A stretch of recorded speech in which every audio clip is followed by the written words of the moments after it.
moi, en tant que journaliste, mon souhait, ce n'est pas un coup d'État. Parce que nous, on est démocrates. Mais les sanctions qui ont été imposées au Niger, moi, je pense que ce sont des sanctions qui ont été très sévères. Parce que ce n'est pas les pushistes qu'on doit les viser directement, mais c'est la population nigérienne qui va souffrir à cause de cette sanction. À mon avis, surtout cette fois-ci, la CEDEAO a placé la barre très haut. Même les carburants n'ont pas été acceptés, les médicaments par rapport à cette sanction. À mon avis, c'est une sanction très sévère, une manière d'infliger une correction à ces pushistes, mais il faut tenir compte aussi des populations. Il y a des innocents qui ne sont pas pour ce coup d'État et qui seront des victimes collatérales de ces sanctions de la CEDEAO. C'est là la position de la Guinée ne m'a jamais surpris, parce que même si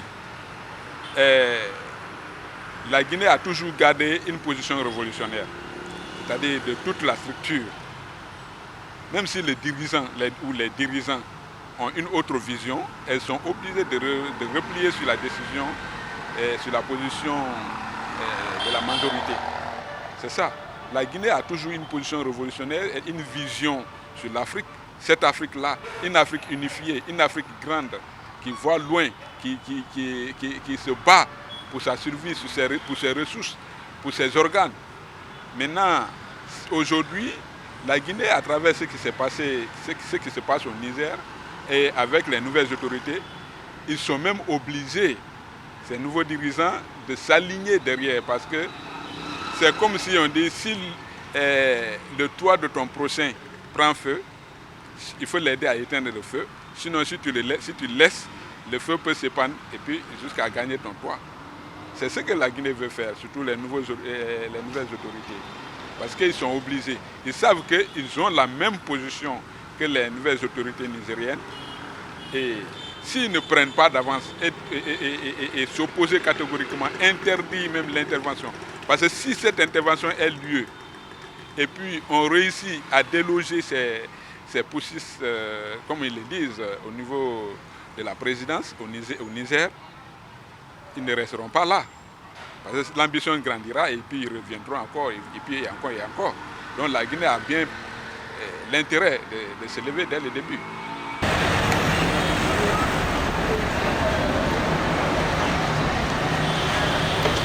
Et également, dans les mêmes sanctions, nous avons appris qu'une intervention militaire est possible contre les pushistes. Mais à mon avis, cette intervention contre les Niger sera sans conséquence. Parce que les militaires, c'est des gens qui ne vont pas se laisser faire, surtout avec les pays voisins qui ont déjà déclaré la guerre à la CEDEAO en disant qu'en cas d'intervention des forces de la CEDEAO au Niger, c'est une déclaration de guerre au Burkina et au Mali. Même si certains analystes pensent que déjà le Mali et le Burkina sont sous sanctions, et c'est juste une communication que les deux pays veulent faire passer, mais en réalité c'est une intimidation, c'est une menace.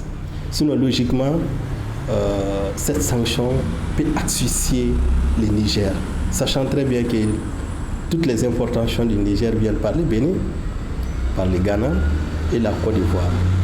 Parce que le Mali et le Burkina, les parties du nord sont occupées très généralement par les djihadistes. Je ne suis pas un stratège de la géostratégie, mais je ne sais pas comment les deux pays peuvent approvisionner le Niger par les parties septentrionales.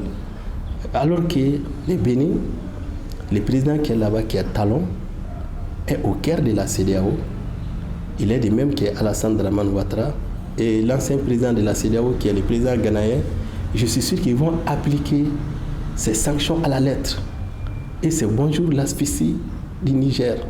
Et si le Niger est asphyxié, c'est le Mali qui est asphyxié. Et c'est le Burkina qui est asphyxié. Et je suis sûr et certain que même le Mali sera infesté par ces sanctions.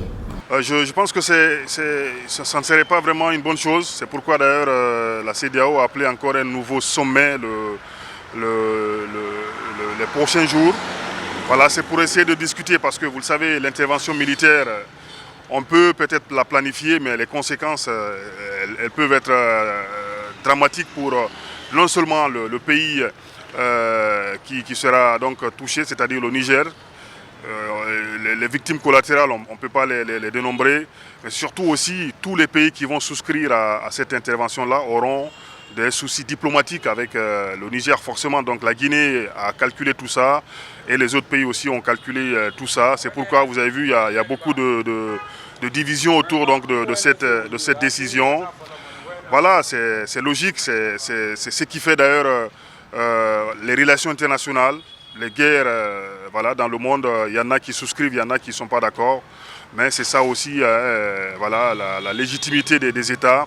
Chacun essaie d'aller dans le sens où il a ses intérêts. Donc ce n'est pas parce que la Guinée aime le Niger, c'est parce que la Guinée trouve des intérêts en ne souscrivant pas, c'est-à-dire en n'acceptant pas de travailler, de collaborer avec la CEDEAO dans ces décisions que moi je trouve un peu bizarres.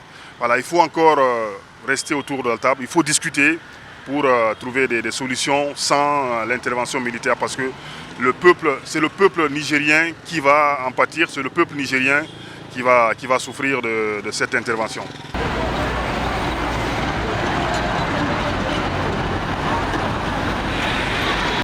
La CEDEAO doit être une CEDEAO du peuple et non un syndicat des dirigeants. Le peuple nigérien, dans sa majorité, a exprimé l'autre jour également son soutien indéfectible aux nouvelles autorités du Niger. La CEDEAO, au lieu qu'elle prenne des mesures amenant à atténuer vraiment les souffrances, et il en a encore à rajouter comme au Mali.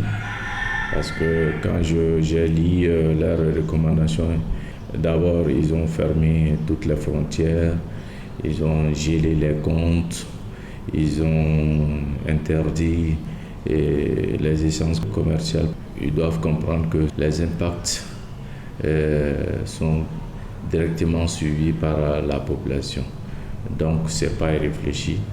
Et au-delà de ça, il voudrait vraiment envoyer une intervention militaire pour sauver la tête d'une seule personne au détriment des 20 millions de Nigériens.